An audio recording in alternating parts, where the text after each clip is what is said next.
ہوا یہ کہ بنی اسرائیل کہاں سے شروع ہوتے ہیں؟ حضرت سیدنا یعقوب علیہ السلام کی اولاد سے۔ یعقوب علیہ السلام حضرت اسحاق علیہ السلام کے بیٹے تھے، اور اسحاق علیہ السلام حضرت ابراہیم علیہ السلام کے بیٹے تھے۔ تو یعقوب علیہ السلام کا ایک نام اسرائیل بھی ہے، یعقوب علیہ السلام کا ایک نام اسرائیل بھی ہے، اور عربی میں بنو کہتے ہیں یا بنی، بیٹوں کو۔ تو بنی اسرائیل کا مطلب ہوا اسرائیل کے بیٹے ہیں۔ یعقوب علیہ السلام کے 12 بیٹے تھے، اس میں 11ویں نمبر پر حضرت یوسف علیہ السلام تھے۔ 10 بڑے بیٹے اور اس میں 11ویں نمبر پر حضرت یوسف علیہ السلام تھے۔ شروع میں یہ 11 ہی تھے، اور سب سے چھوٹے چونکہ حضرت یوسف علیہ السلام تھے، اور پیدائشی حسن و جمال اللہ تعالیٰ نے کمال کا عطا کیا کہ آپ کو جو لوگ دیکھتے تھے وہ پلک جھپکنا بھول جائیں۔ ہر طرح کی خوبصورتی سمیٹ کر جس میں رکھ دی گئی ہو، وہ سیدنا یوسف علیہ السلام کا جمال تھا۔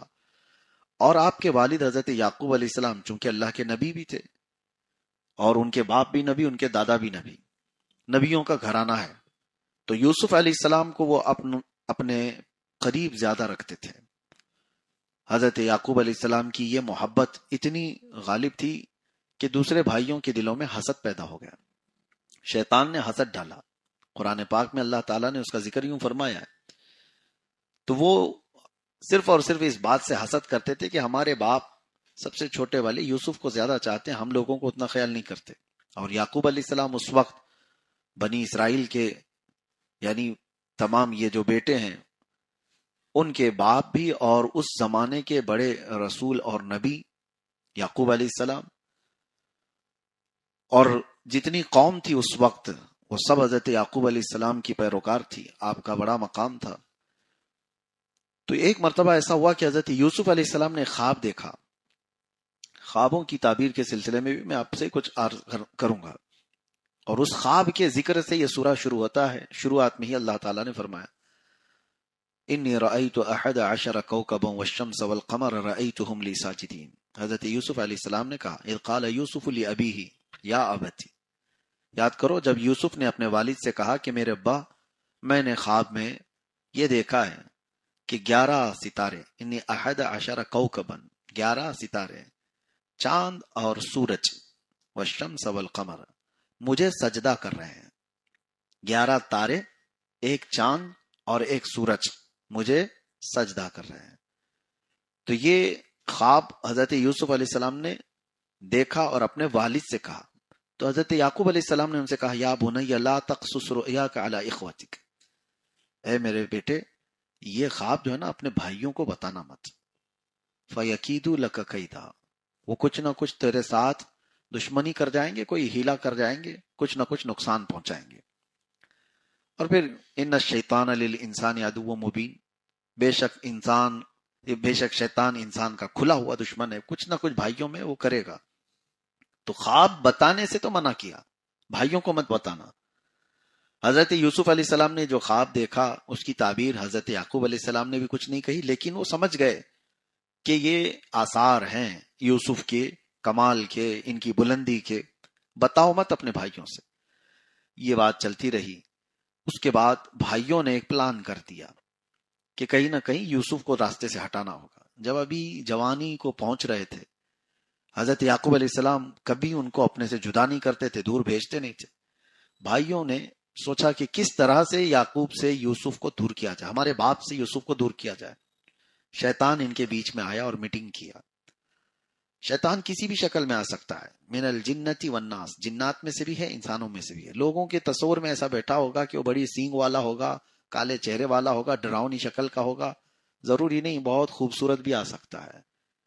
ہاں وہ کسی انسان اور تمہارے دوست کی شکل میں ہوگا، تمہارے بھائیوں کی شکل میں آئے گا، ضروری نہیں ہے وہ سینگ والا ہی آئے گا۔ تو شیطان ان کے بیچ میں آیا اور آ کر کے انہیں مشورہ دیا کہ ایک کام کرو، یوسف کو اپنے باپ سے لے کر کے کہیں جنگل میں گھومنے کے لیے لے جاؤ اور وہاں ذبح کر کے ختم کر دو۔ یوسف جیسے ہی ختم ہو جائیں گے تو تمہارے باپ کے پاس کوئی اور نہیں رہے گا، وہ تم سے ہی محبت کریں گے۔ تو بھائیوں نے کہا کہ پھر یہ کون یوسف کو اپنے باپ سے لے جائے گا، کیسے اجازت لی جائے گی؟ تو بہرحال سب نے میٹنگ کر کے اپنے والد حضرت یعقوب علیہ السلام کے پاس آ کر سب نے کہا کہ ابا جان ہم گھومنے کے لیے جا رہے ہیں، سیر کرنے کے لیے جا رہے ہیں، شکار کریں گے، تو ہم سب تو جا رہے ہیں، ہمیں اپنی اجازت دی، یوسف کو بھی ساتھ بھیج دیجیے۔ انہوں نے کہا نہیں، انی لیحزننی ان تذهبوا به واخاف ان یاکلہ الذئب، مجھے اس بات کا اندیشہ ہے کہ تم اس کو لے جاؤ گے اور کہیں کوئی بھیڑیا اس کو کھا نہ جائے، میرا عزیز بچہ ہے، اور تم جو ہے غافل ہو جاؤ گے، وانتم عنہ غافلون، تم اس سے بے خبر کہیں ہو گئے، اپنے کاموں میں مصروف ہو گئے تو یوسف کو کوئی حملہ نہ کر دے جنگلی جانور۔ تو آپ نے منع کیا، تو سب رونے دھونے لگ گئے۔ قالوا لئن اکلہ الذئب ونحن عصبۃ انا اذا لخاسرون، ابا جان ہم تو اس کے سگے بھائی ہیں، اگر ہماری موجودگی میں کوئی بھیڑیا یا کوئی جانور کھا لے جائے تو پھر ہمارا کیا مطلب رہ گیا، ہم تو بڑے گھاٹے والے لوگ ہوں گے۔ اس طرح کی بڑی بڑی باتیں کی تو حضرت یعقوب علیہ السلام نے بھیج دیا، یوسف علیہ السلام کو ساتھ بھیج دیا۔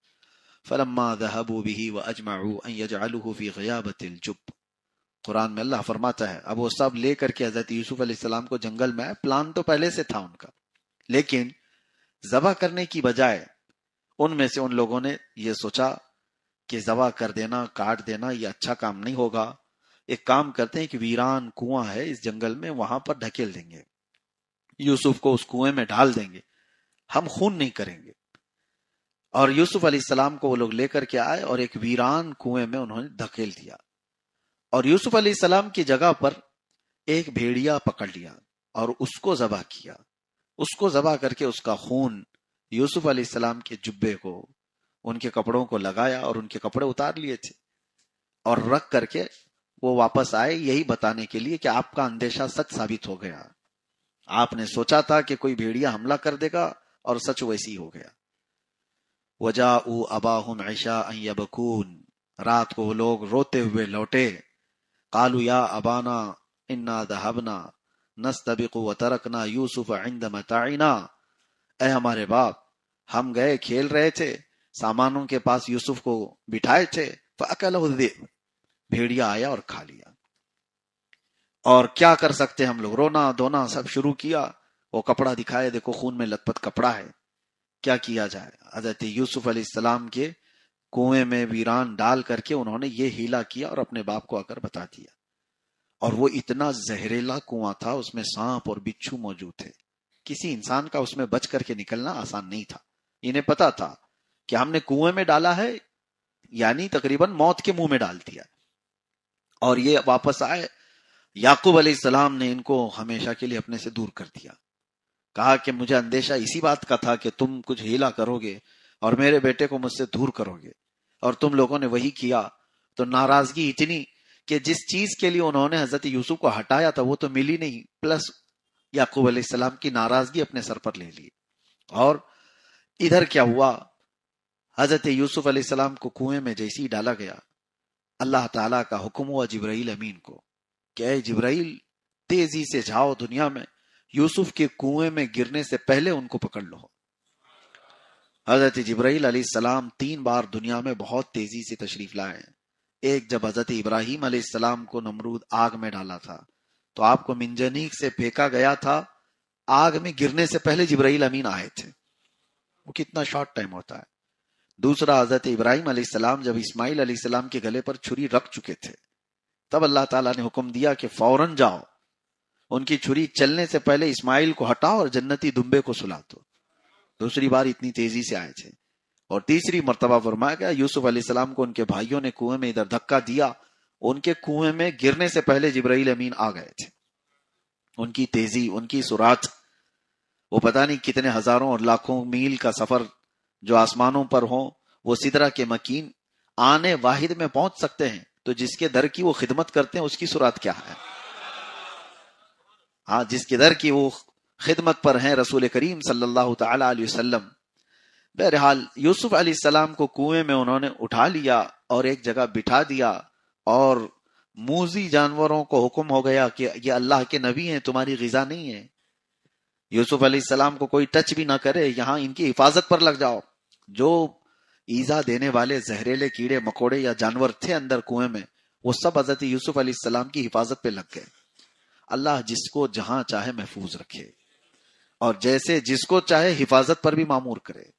وہ سانپوں کو بھی اللہ تعالیٰ حفاظت پہ لگا دیتا ہے اللہ والوں کے لیے. ہاں یہ بات بعید نہیں ہے، کبھی سانپوں کو اور بچھوؤں کو بھی اللہ تعالیٰ حفاظت پر لگا دیتا ہے. ہاں یہ دستور ہے رب تبارک و تعالیٰ. اس لیے اگر کوئی یہ کہتا ہے کہ رسول اللہ صلی اللہ تعالیٰ علیہ وسلم کے روضہ اقدس کی حفاظت کے لیے جو لوگ کھڑے ہوئے ہیں، کیا وہ لوگ عاشق رسول نہیں ہیں؟ ضروری نہیں ہے. سانپوں سے بھی اللہ نبیوں کی حفاظت کرتا ہے، ضروری نہیں ہے. ہاں اب ہوا یہ کہ حضرت یوسف علیہ السلام اس کنویں میں رہے اور اسی وقت آپ کو تاج نبوت عطا کیا ہے. چھوٹی عمر میں، بچپن میں جن نبیوں کو نبوت دی گئی ہے وہ 3 نبی ہیں.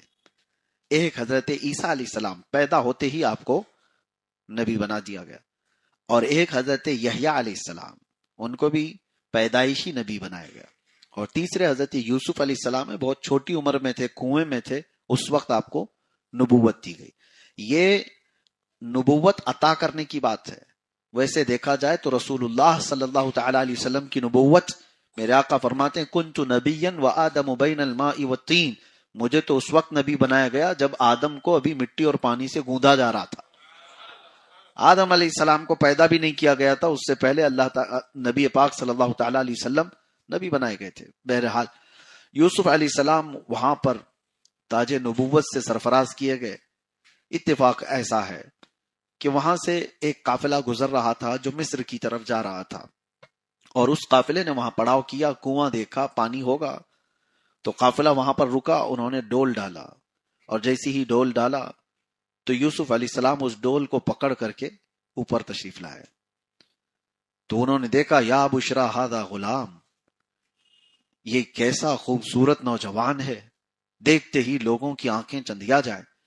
اور وہ جنہوں نے ڈول ڈالا تھا یوسف علیہ السلام کو لے کر کے، وہ امیر قافلہ کے پاس لائے. کہا کہ دیکھو اتنا حسین اور اتنا خوبصورت نوجوان کنویں سے نکل کر کے آئے. اور قافلے والوں نے دیکھا صحیح سلامت اچھے ہیں تو قافلے میں اپنے ساتھ لے لیا. لیکن وہ جس راستے سے گزرتے تھے تو لوگ دیکھنے کے لیے جمع ہو جاتے تھے.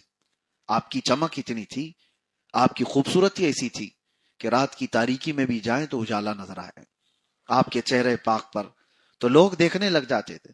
امیر قافلہ نے سوچا کہ فری میں کیوں دکھائیں، مفت میں کیوں دکھائیں. تو بازار مصر پہنچ کر یوسف علیہ السلام کو دیکھنے کے لیے ایک ایک اشرفی قیمت لگائی گئی. ایک ایک سونے کا سکہ دو اور دیکھو. یہ خبر پھیل گئی کہ دنیا کا ایک حسین ترین نوجوان لایا گیا ہے، جسے دیکھنے کے لیے سب لوگ جمع ہونے لگے. ایک ایک سکہ دیتے اور دیکھتے. شام تک یہ قیمت بڑھ کر کے 10 سکوں پر آ گئی. 10 سونے کے سکے دو اور یوسف کو دیکھ کر جاؤ. پھر دوسرے دن 100 سکے دینے پڑے. ان کی تجارت تو چلی رہی تھی، دیکھنے والوں کی کمی ہی نہیں تھی. کون لوگ تھے جو اس طرح سے خرچ کر کے دیکھتے تھے؟ یہ اللہ کا نظام ہے، رب تبارک و تعالیٰ کا نظام ہے. اسی اسنا میں امیر قافلہ نے یہ سوچا یہ دیکھنے والا سسٹم اب ختم کر کے بیچنے والا شروع کرتے ہیں. بولی لگائیں گے، جو چاہے ان کو خرید لو، بہت حسین و جمیل خوبصورت نوجوان ہے. اس وقت جو عزیز مصر کہلاتے ہیں، یعنی مصر کا جو بادشاہ ہوگا اس کو عزیز مصر وہاں پر اس زمانے میں. تو عزیز مصر جو ہے اس کی بیوی تھی زلیخا. زلیخا نے بہت ساری روایات ہیں اس میں، حضرت یوسف علیہ السلام کے حسن کو خواب میں دیکھا تھا، اور وہ حقیقت میں جس وقت دیکھی وہ دل دے بیٹھی. اور ان کو یہ تھا کہ زلیخا کو کہ کسی نہ کسی صورت میں یوسف کو خریدا جائے. بڑے بڑے لوگ بولی لگاتے رہے، اور کئی لوگ اپنے سونے کے سکے، چاندی کے سکے بھر بھر کر لائے. بولی لگتی گئی. اب چونکہ عزیز مصر بادشاہ مصر کی بات تھی تو تقریباً سلطنت کا ایک بڑا حصہ دے کر کے حضرت یوسف علیہ السلام کو خرید لیا گیا. اور زلیخا لے کر کے آئی اپنے محل میں اپنے شوہر سے کہہ کر کے. تو اس کے بعد ہر گھڑی یوسف علیہ السلام کے ارد گرد ان کی خاطرداری کرنا. تو لوگوں میں ایک بات پھیل گئی کہ زلیخا اپنے شوہر کے ہوتے ہوئے ایک جوان لڑکے کے پیچھے دیوانی ہو گئی. انا لنراھا فی ضلال مبین. لوگوں نے کہا کہ ہم نے تو دیکھا یہ قد شغفھا حبا، یہ اس کی محبت میں گم ہو چکی ہے، وارفتہ ہے، اور یہ گمراہی کی طرف تو نہ چلی جائے. تو زلیخا کو جب یہ تانے سننے کو ملے کہ سب عورتیں کہہ رہی ہیں شہر میں میں یوسف کے پیچھے دیوانی ہو گئی ہوں، تو انہوں نے دیکھا تھوڑی نہ تھا یوسف کو. فلما سمعت بمکرہن ارسلت الیہن واعتدت لہن متکئا. تو زلیخا نے ایک دعوت کی اور کہا شہر کی جتنی بڑی امیر خواتین ہیں سب کو دعوت میں بلایا، اور بلا کر ان کو سب کو کھانا کھلانے کے بعد اعزاز کے بعد ہاتھوں میں ایک ایک لیمو اور ایک ایک چاقو دیا اور کہا میں جس وقت کہوں اس لیمو کو کاٹ دینا. وآتت کل واحدۃ منہن سکینہ، سب کو ایک ایک چاقو دی. وقالت اخرج علیہن فلما رأینہ اکبرنہ وقطعن ایدیہن وقلن حاش للہ ما ھذا بشرا. جیسے ہی یوسف علیہ السلام کو زلیخا عورتوں کے اس حال میں لے آئی اور حکم دیا کہ ساری عورتیں اپنے اپنے ہاتھوں میں موجود لیمو کو کاٹ دیں، وہ عورتیں یوسف علیہ السلام کی جھلک کیا دیکھیں، دروازے سے داخل ہوتے ہی ان کے ہاتھوں سے لیمو چھوٹ گیا.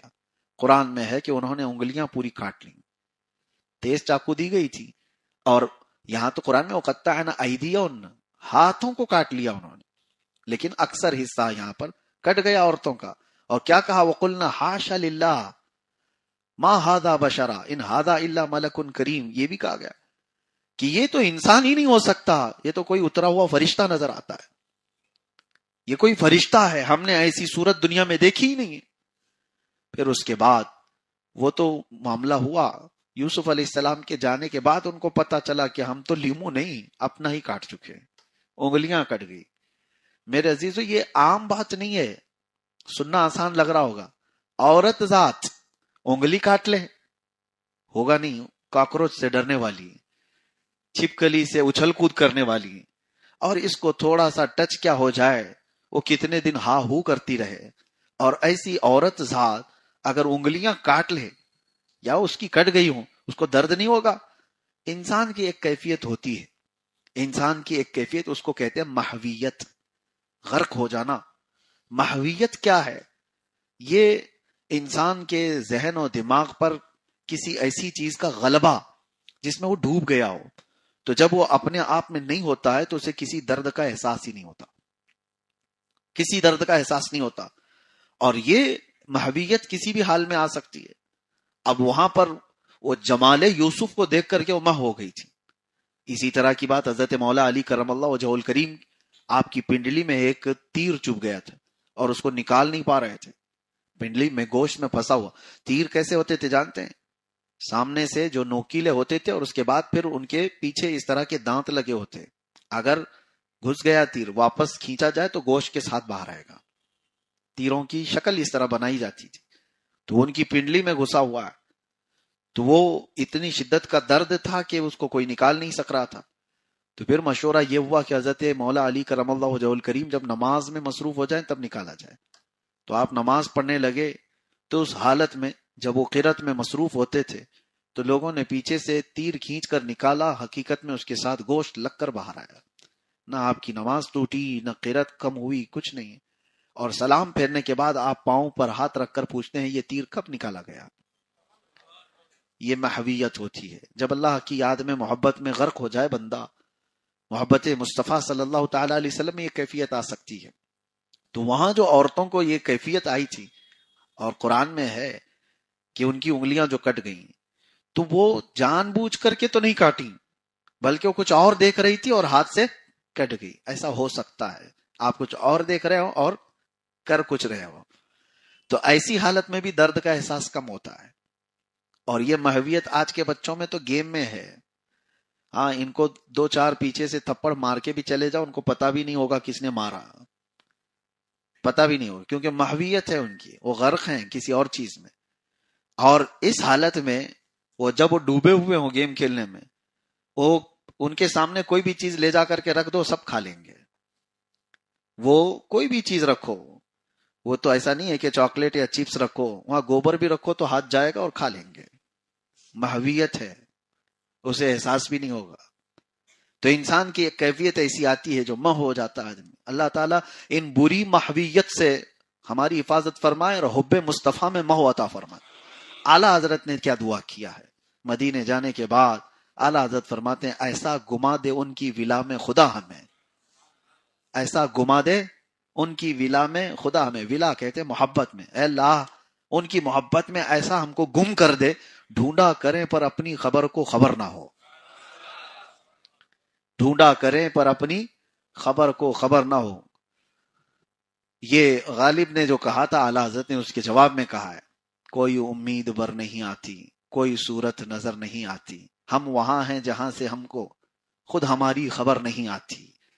یہ غالب نے کہا تھا ہم وہاں ہیں جہاں سے ہم کو خود ہماری خبر نہیں آتی، لیکن یہ دنیاوی محبت میں غالب نے کہا تھا، اور اعلیٰ حضرت نے کہا ایسا گما دے ان کی ولا میں خدا ہمیں، ڈھونڈا کریں پر اپنی خبر کو خبر نہ ہو۔ بہرحال حب مصطفیٰ صلی اللہ تعالی علیہ وسلم میں اللہ محبیت عطا فرمائے۔ یہ یوسف و زلیخا کا واقعہ، ہاں اسی بات میں یہ بھی کہا گیا، امام اعظم ابو حنیفہ رحمۃ اللہ تعالی علیہ سے منسوب، کہ آپ سے سوال ہوا تھا کہ ایک بدبخت اور ایک مومن کی روح نکالنے کا انداز الگ الگ ہوتا ہے، تو آپ نے اس سے یہی کہا تھا یہ واقعہ پڑھو سمجھ میں آئے گا، تو اس نے پڑھا، اسے سمجھ میں نہیں آیا، تو آپ نے پوچھا عورتوں کی انگلیاں کٹ گئی ان کو پتا چلا؟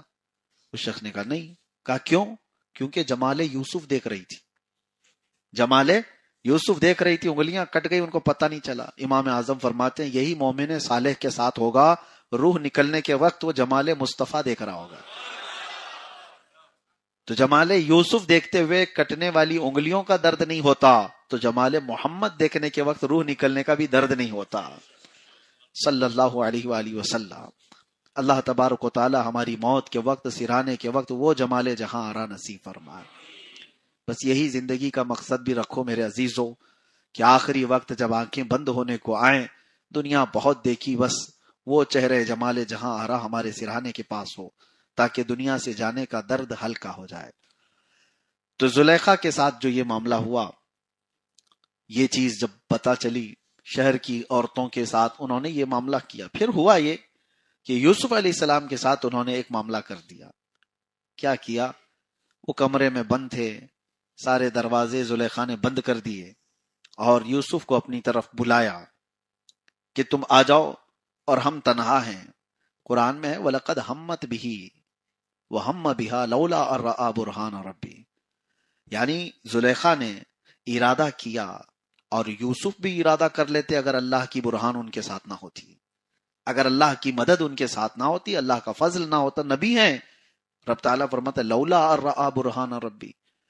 اور اس کے بعد زلیخا نے جو ارادہ کیا، اس سے حضرت یوسف علیہ السلام نے اپنے دامن کو بچا لیا اور کہا نبیوں کے خاندان سے ہیں، باپ نبی، دادا نبی، پردادا نبی، یوسف علیہ السلام کے، آپ کا مزاج یہ بتایا، نبیوں کے دامن میں پیوند تو ہو سکتا ہے، گناہ کا دھبا نہیں ہو سکتا، نبی گناہ کا سوچ بھی نہیں سکتے۔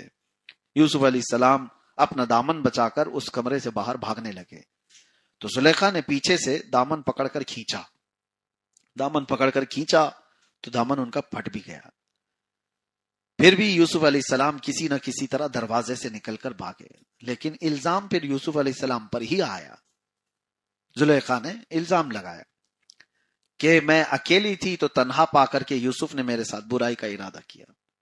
یوسف علیہ السلام اس وقت کیا جواب دیتے؟ آپ نے اس وقت کہا قال ہی راودتنی عن نفسی وشہد شاہد من اہلہا۔ اب پھر یہاں سے ایک قانون بتایا گیا، ان کان قمیصہ قد من قبل فصدقت وہو من الکاذبین وان کان قمیصہ قد من دبر فکذبت وہو من الصادقین۔ دیکھو یوسف کا جبہ سامنے سے اگر پھٹا ہے تو پھر یہ زلیخا سچ بول رہی ہے، یوسف نے کچھ کرنے کی کوشش کی، یوسف غلط ہیں اس میں، اور دیکھو اگر جبہ ان کا پیچھے سے پھٹا ہے تو پھر زلیخا جھوٹ بول رہی ہے اور یوسف سچے ہیں۔ تو جب ان کا جبہ دیکھا گیا تو پیچھے سے ہی پھٹا ہوا تھا، کیونکہ وہ بھاگتے ہوئے ان کا جبہ پھٹا ہے، یہ نہیں ہے کہ حملہ کرتے ہوئے سامنے سے کپڑا پھٹا ہو۔ زلیخا نے دفاع میں کپڑا نہیں پھاڑا، پکڑنے کے لیے پھاڑا۔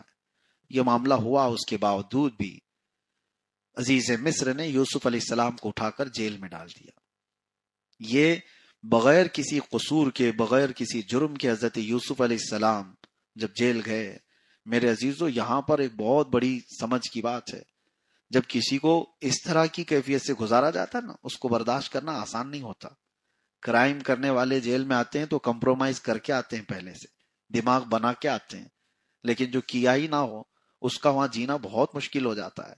بار بار اس کے دماغ میں کچوکے لگتے رہتے ہیں، میں نے ایسا کیا کیا. بہرحال کتوں کے خلاف تو سوچ آتی رہے، لیکن اللہ رب العزت کے جو حکمت کے فیصلے ہیں اس پر صابر رہنا ایک بہت بڑا چیلنج ہوتا ہے. یوسف علیہ السلام جیل ڈالے گئے، اور اس زمانے کی جیل آج کی جیل کی طرح نہیں ہے.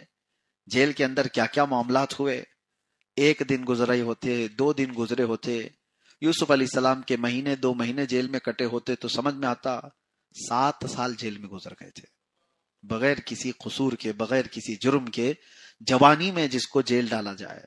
اور اس کے بعد ان کو وہاں پر اس انداز سے رکھا گیا کہ جیل کے حالات بڑے سخت تھے. وہاں پر ان کا ایک معجزہ ظاہر ہوا. وہ معجزہ کیا تھا؟ 2 قیدیوں نے بھی خواب دیکھا تھا، اور ان قیدیوں نے اپنے خواب سے پریشانی کا اظہار کیا. یوسف علیہ السلام کو جو معجزہ تھا، ایک معجزہ تھا، خوابوں کی صحیح تعبیر بتاتے تھے، صحیح تعبیر بتاتے تھے. حضرت یوسف علیہ السلام کو یہ معجزہ دیا گیا تھا. وہ دونوں قیدیوں نے خواب کیا دیکھا تھا؟ ایک نے دیکھا تھا کہ وہ انگور سے رس نچوڑ رہا ہے، اور ایک نے دیکھا کہ وہ اپنے ٹوکرے پر روٹیاں لے جا رہا ہے اور کوے اس کو کھا رہے ہیں. تأکل الطیر منہ، اس میں سے پرندے کھا رہے ہیں. تو یہ دونوں بھی ڈرے ہوئے تھے. یوسف علیہ السلام نے ان سے کہا کہ میں تمہارے خوابوں کی صحیح تعبیر بتا دوں گا، لیکن ایک شرط ہے. 7 سال میں تو کیا کیا بدل چکا ہوگا نا، حالات بدل گئے. عزیز مصر ختم ہو گیا جس نے جیل میں ڈالا تھا، دوسرا بھی آ گیا، زلیخا کا جو شوہر وہ ختم ہو گیا. یوسف علیہ السلام نے کہا تم دونوں کے خوابوں کی میں تعبیر بتاؤں گا. ایک شخص سے کہا تجھ سے میں وعدہ لیتا ہوں، چھوٹ کے جانے کے بعد جو ابھی فی الحال بادشاہ ہے اس کے سامنے میری بات رکھ دینا کہ میں بے قصور پچھلے 7 سالوں سے اندر رکھا گیا ہوں، اور میری بات پہنچا دینا اور مجھے یہاں سے جانے کے راستے نکل جائیں. اور بہت نکتے کی بات میں کرنے جا رہا ہوں. تو دونوں قیدیوں کے خوابوں کی تعبیر کیا بتائی یوسف علیہ السلام؟ کہا انگور جو نچوڑ رہا تھا اپنے خواب میں، وہ ان قریب اس کو موت کی سزا سنائی جائے گی. وہ کہتا ہے اعصر خمرا وقال الاخر، اور دوسرے نے کہا انی ارا احمل فوق رأسی خبزا تأکل الطیر من، میں نے اپنے سر پر ٹوکرے پر روٹیاں رکھا تھا اور اس کو پرندے کھا رہے تھے. یوسف علیہ السلام نے کہا کہ ان قریب نہیں، جس کے پرندے کھا رہے تھے اس کو یوسف علیہ السلام نے کہا موت کی سزا ہوگی، اور جو انگور نچوڑ رہا تھا، جو اس سے رس نکال رہا تھا، اس سے کہا ان قریب تجھے آزادی کا پروانہ ملے گا، اور اسی سے کہا تو آزاد ہوگا تو میری بات موجودہ بادشاہ سے کہے گا. ہوا ایسی ہی. دن تھوڑے بھی نہیں گزرے تھے کہ ایک شخص کو اس میں پھانسی کی سزا ہو گئی اور ایک کو آزادی سنا دی گئی. آزاد ہونے والا جیل سے جب نکلتا ہے نا، اس کی کیفیت ہے پیچھے مڑ کے بھی نہیں دیکھتا. ہم نے بھی بہت دیکھے، سلام کہہ دینا، فلاں کو سلام کہہ دینا، چٹیاں بھی لکھ کے بھیجو، وہ دروازے کے باہر پھینک کے چلا جاتا. دوبارہ یہ بری کوئی صورت آئے ہی نہ میں تمہارا سلام پہنچاؤں گا، نہ باہر والے کا سلام لاؤں گا. چھوٹ کے جانے والا تو یہ حالت میں جاتا ہے، کوئی دیکھتا بھی نہیں. جس کے چھوٹنے کا پروانہ آتا ہے نا اندر، اور کتنے دن تو وہ بیٹھے بیٹھے ہاتھ بھی دبا رہے ہیں، پیر بھی دبا رہے ہیں، سلام بھی کر رہے ہیں، سب کچھ ہے، اور باہر سے بیڑا آیا اور کہا گیا کہ بھائی تمہاری تو چھٹی ہو گئی، وہ نہ سلام کرتا ہے، نہ مسافہ کرتا ہے، کچھ بھی نہیں، پیچھے مڑ کے دیکھتا بھی نہیں. حتیٰ کہ اپنے کپڑے، وہ الگ الگ ایک متھ چلتے رہتے ہیں جیل کے اندر، جو ہے کوئی بھی چیز اپنی چھوڑنا بھی نہیں چاہتے، کیونکہ قیدیوں نے ڈرا کے رکھا ہے کہ اگر کوئی کپڑے چھوٹے ہیں تو واپس اندر آئے گا، وہ کپڑے تجھے واپس لے آئیں گے، وہ سمیٹ تک کر لے کے چلے جائے، کسی کو کچھ دینا نہیں. بہرحال یوسف علیہ السلام نے جس قیدی سے کہا وہ نکل تو گیا لیکن بھول گیا، بتایا نہیں، نہ بادشاہ کے پاس نہ کسی کے پاس اس نے کوئی بھی بات رکھی نہیں. اب اس اثنا میں بتایا جاتا ہے اور 7 سال گزر گئے. اللہ اکبر. یوسف علیہ السلام نے کس جرم کی سزا کاٹی؟ کچھ بھی نہیں تھا، اور نبی تھے، دامن پاک، دامن پاک، عام لوگوں کی بات نہیں کر رہا. یہاں پر ایک بات آتی ہے، یوسف علیہ السلام ایک دن اللہ کریم کی بارگاہ میں رونے لگے، گڑ گڑانے لگے کہ رب العالمین، کیا میرے لیے دروازہ ہے باہر جانے کا، یا زندگی پوری تمام یہی ہونی ہے؟ یہ جیل میں قیدیوں کو سنایا بھی کرتا تھا اور میں اپنے لیے بھی. یوسف علیہ السلام کو اللہ تعالیٰ نے کیا فرمایا جانتے ہیں کہ اے یوسف، جیل میں تم اندر گئے اور باہر آنا چاہتے تھے تو بادشاہ سے کیوں کہا، ایک بار مجھ سے کہا ہوتا. بادشاہ کے سامنے تم نے اپنی سفارش کیوں بھیجی، اللہ کو یہ بھی گوارا نہیں. اپنے محبوبوں کے متعلق، عام لوگ تو کچھ بھی ادھر ادھر سفارش کریں، ساری چیزیں اپنی جگہ پر اسباب پر چل رہا ہے، لیکن محبوبوں کی بات الگ ہے. وہ انبیاء ہیں، وہ نبی ہیں. رب تبارک و تعالیٰ فرماتے. پھر حضرت یوسف علیہ السلام کو احساس ہوا اور اس کے بعد کہا اب تو جانا ہی نہیں. میں نے بادشاہ کے سامنے اللہ کو چھوڑ کر دوسرے کے سامنے سفارش کیوں کی، میں نے دوسرے سے امید کیوں لگائی کہ بادشاہ چاہے گا تو چھوٹ جائے گا. رب تبارک و تعالیٰ کی ناراضگی کا سبب بنا. اور اس کے بعد جب آپ کو احساس ہوا تبھی آپ کے چھوٹنے کا وقت بھی آ گیا. اور جو چھوٹنے کا وقت آیا اس وقت آپ کو آ کر کے سنایا گیا کہ چلو یوسف، اب بادشاہ ہے، وقت آپ کو بلا رہا ہے. کیونکہ بادشاہ بھی ایک خواب دیکھا تھا اور اس کو بھی تعبیر نہیں معلوم تھی. اور یہ چھوٹا ہوا قیدی 7 سال کے بعد بادشاہ کو کہتا ہے مجھے تو یاد آ رہا ہے کہ جیل میں ایک آدمی ہے جو خوابوں کی سچی تعبیر بتاتا ہے، تو لے آؤ اس کو. بادشاہ نے کہا آزاد کرو، لے آؤ، اور اعزاز کے ساتھ لے آؤ. کون ہے؟ یوسف علیہ السلام. اب اعزاز کے ساتھ لے جانا تھا، یہ اللہ کا نظام ہے. یوسف علیہ السلام کے پاس جب لوگ آئے کہ بادشاہ وقت آپ کو اعزاز کے ساتھ بلا رہا ہے، آپ نے کہا اب مجھے نہیں جانا ہے، اب مجھے باہر نہیں جانا ہے، کیونکہ میں دنیا سے یا بادشاہ سے امید جو لگایا، اللہ تبارک و تعالیٰ کہیں مجھ سے ناراض نہ ہو جائے. تو اس کے بعد آپ نے کہا کہ اب مجھے جانا نہیں. رب تبارک و تعالیٰ کا حکم ہوا اب تو تمہیں جانا ہے باہر. اب زبردستی باہر بھیجا گیا، یہ بتانے کے لیے کہ توکل یہ ہے اللہ کے چاہے بغیر کچھ نہیں ہوتا. توکل اور یقین اس کو کہتے ہیں. اگر رب چاہے تو پوری دنیا مل کر کے اندر نہیں کر سکتی، اور رب چاہے اور رب نہ چاہے تو پوری دنیا مل کر کے اس کو نکال بھی نہیں سکتی. یہ تھی حضرت یوسف علیہ السلام کی داستان زندگی، صبر، آزمائش اور کامیابی سے بھری ایمان افروز داستان. کنویں سے قید تک اور قید سے مصر کی حکومت تک. یہ کہانی ہمیں سکھاتی ہے کہ اللہ جسے بلند کرنا چاہے، دنیا کی کوئی طاقت اسے روک نہیں سکتی. اگر آپ کو حضرت یوسف علیہ السلام کی یہ مکمل زندگی کی کہانی پسند آئی ہو تو ویڈیو کو لائک کریں، شیئر کریں اور چینل کو ضرور سبسکرائب کریں. ایسی مزید ایمان افروز اسلامی واقعات اور تاریخی قصے سننے کے لیے بیل آئیکن بھی دبائیں. ملتے ہیں اگلی ویڈیو میں ایک اور حیرت انگیز اسلامی واقعے کے ساتھ. السلام علیکم ورحمۃ اللہ وبرکاتہ.